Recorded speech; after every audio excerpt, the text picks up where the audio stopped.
Merry Christmas! And yes, my hat is pink. I am comfortable enough with my sexuality to wear a pink hat. Well, it's December, and the time to bust out the Christmas classics is once again upon us. Little Drummer Boy, Rudolph the Red-Nosed Reindeer, and friggin' Santa Claus is coming to friggin' town. But in my house there was a tradition that I still follow to this day, an annual viewing of Christmas Eve on Sesame Street. Originally airing in 1978 as a made-for-TV movie, Christmas Eve on Sesame Street was a hit with audiences, even winning an Emmy for Outstanding Children's Program in 1979. The film is actually 3 separate stories, however, unlike Digimon the movie, this one actually does it right. Note to self, review the Digimon movie. As you can see by my beautifully made picture, the 3 stories are centered around Big Bird, the Cookie Monster, and Bert and Ernie respectively. However, while Big Bird and Cookie Monster have the more relatable stories that kids can identify with, the Bert and Ernie story is more true to the spirit of Christmas. The film starts off with the cast at a skating party. Well, most of the cast anyway. Apparently all manner of people can skate together, but if you're a fucking Muppet, you go to the other side of town and skate in the fucking rink for communists, you commie sock! So the skating is fine and all until Ernie, Bert, Cookie, and the Count all join in a game of Snap the Whip. Oscar passes by and ends up getting flung out of the arena.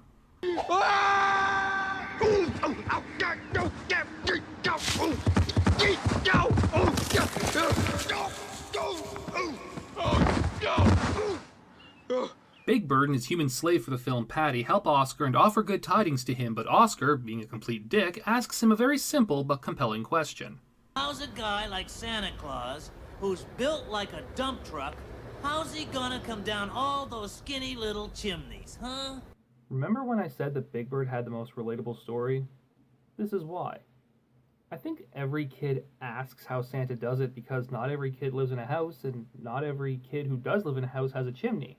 Oscar says that if Big Bird doesn't learn how Santa does it, no one will get any presents, which forces his determination to find out. Okay, but that's not how that works. Just because you don't understand something doesn't automatically stop it from working. I have no idea how nuclear fusion works, but Chernobyl still happened. But it'll have to wait until after the first musical number, True Blue Miracle. It's not the best song ever, and it's pretty basic in its writing, essentially explaining how certain people view Christmas and how they consider it, a miracle. By the way, ladies, the sign clearly says no standing. You're holding up Gordon and the kids. And how is there a parking meter in the bus stop zone? Just as the song ends, Big Bird catches up to Oscar and throws a theory at him. All he does is take that big bell of his and tie it real tight around his waist, and it makes him so skinny he fits right down the chimney. I don't know if that's brilliant or stupid. You are, without a doubt, the stupidest.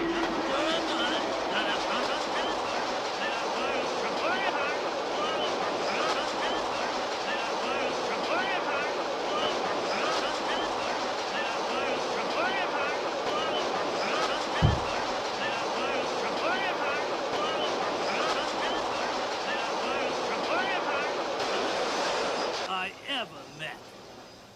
Big Bird and Patty meet up with Kermit, who tries to help find a solution. Kermit says he'll go round out some of the guys and ask kids how Santa does it. And now we can get to the best part of the movie, Bert and Ernie retelling The Gift of the Magi.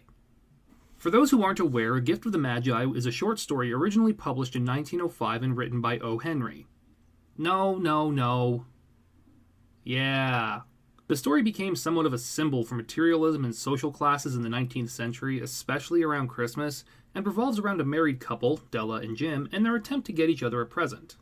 Bert still has no idea what to get Ernie, but suddenly gets an idea when he's anally probed by Ernie's rubber ducky.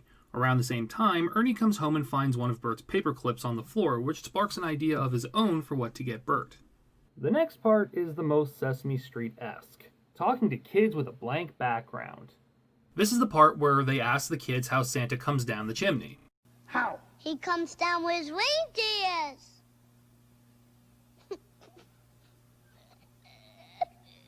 All around me are familiar faces, worn out places. How does he do it? He slides. He slides. Yeah. Wait.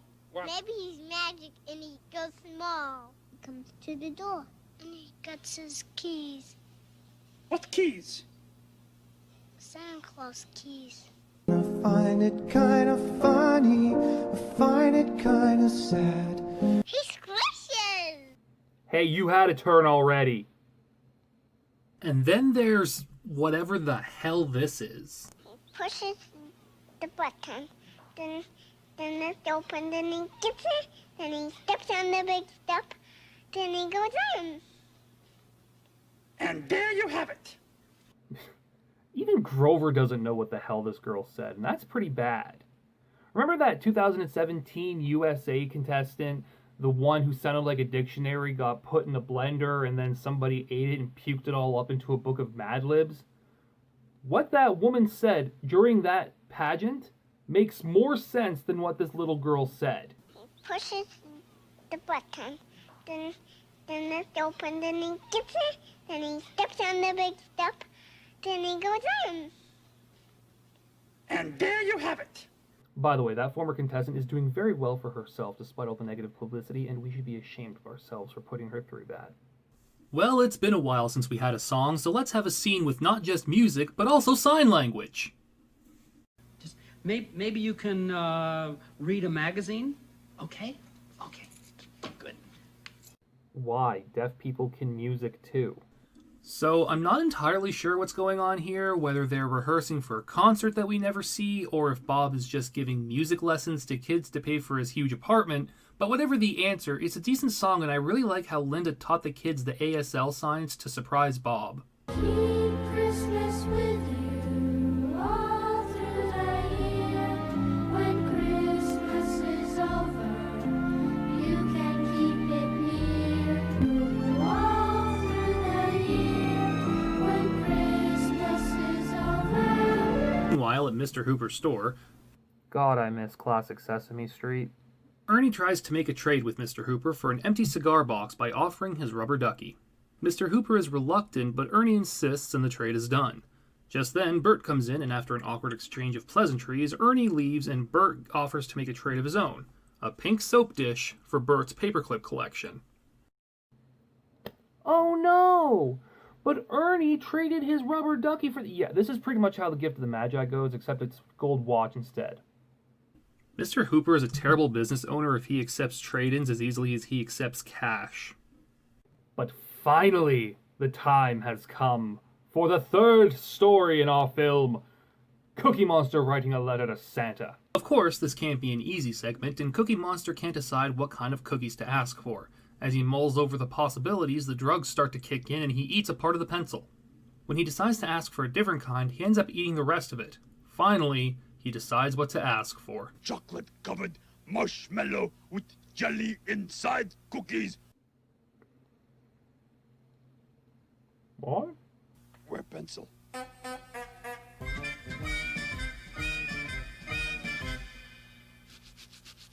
That's my cookies, we'll be right back.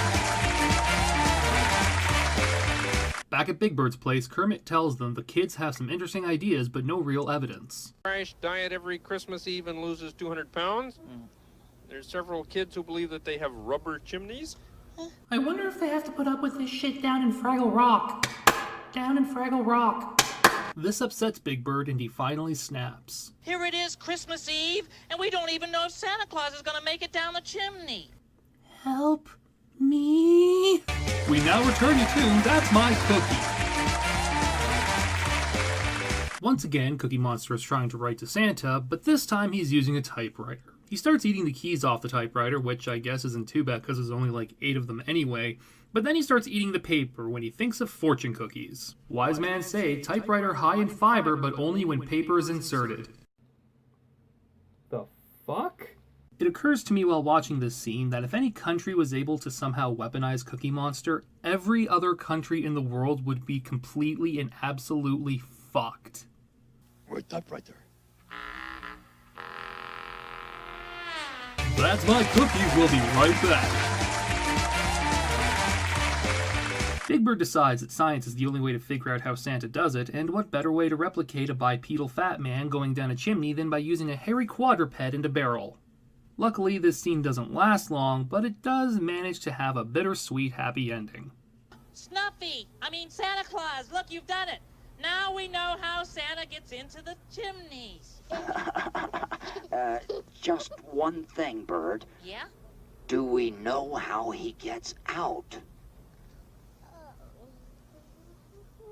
I totally agree with Patty on this. I'm sick of Big Bird's shit too. But now it is time to finally listen to the best song in the whole damn movie, the Anti-Christmas song.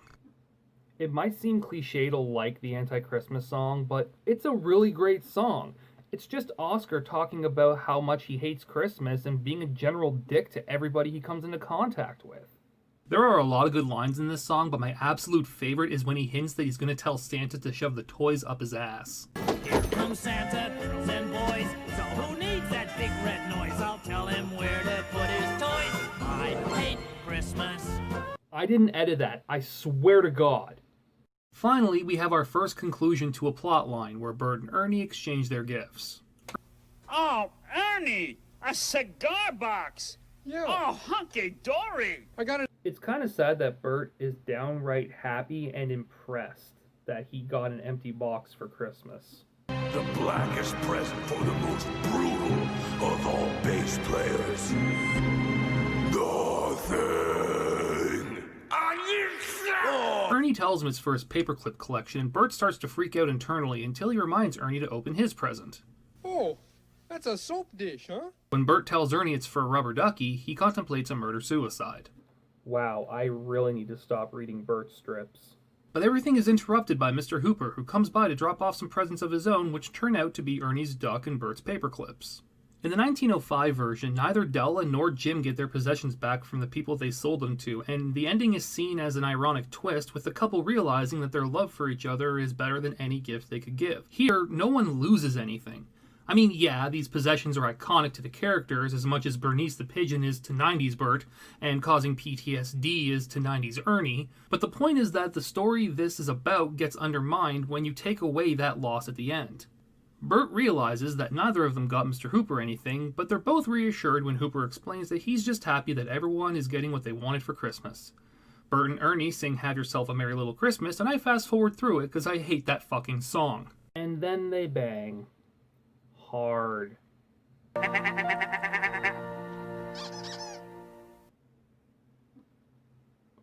was kidding! We now return you to That's My Cookie.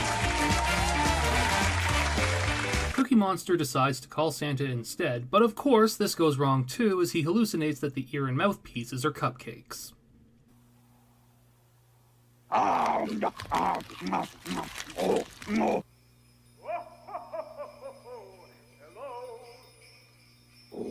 boy.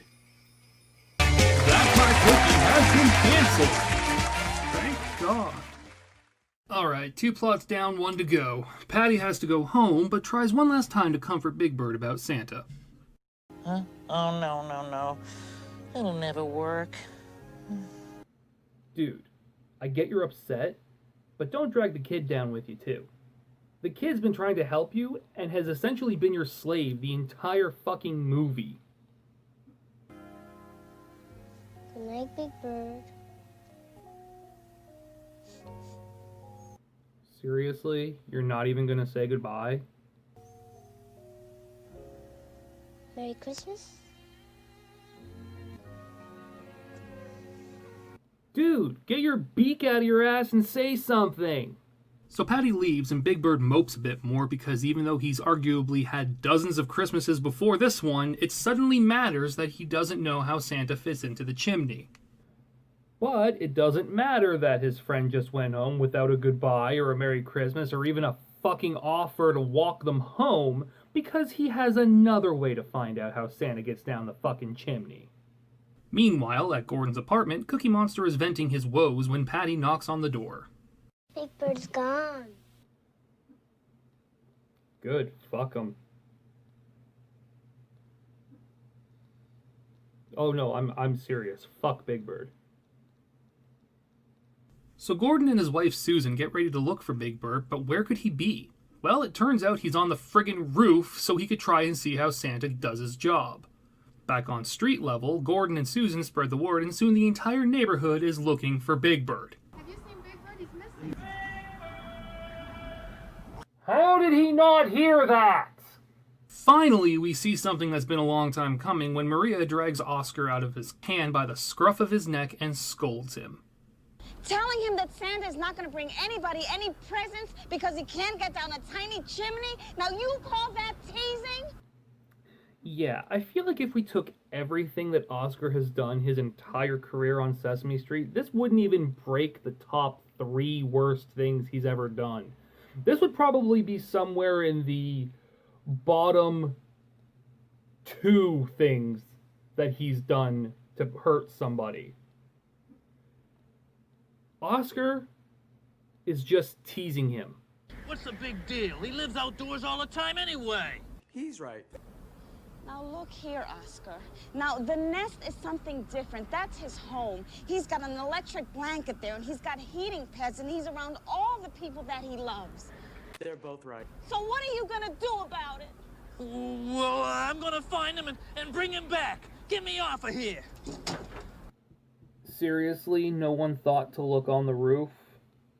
This whole thing was about him finding out how Santa fits down the chimney, so why the hell wouldn't someone go, hey, maybe he's on the roof? And even if he wasn't on the roof that they were choosing to check out, you could at least look at the neighborhood more easily and find him that way. Back on the roof, Big Bird is still sleeping, but something is on the roof with him.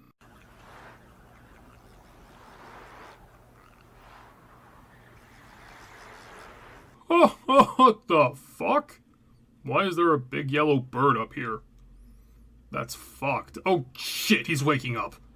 He decides to go back downstairs to warm up and... Wait. He didn't close the fucking door?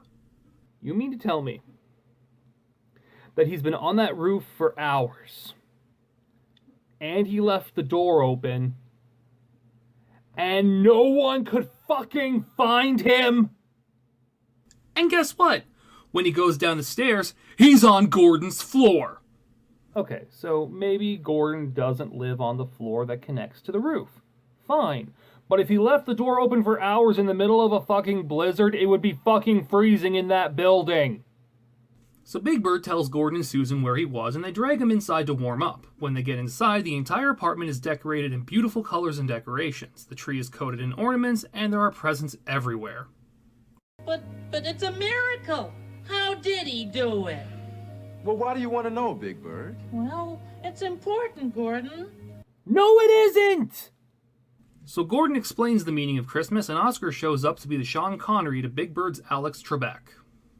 'Cause I want to ask you a question. Oh, sure, Oscar. What is it? How do you think the Easter Bunny can hide all those eggs in one night? Oscar!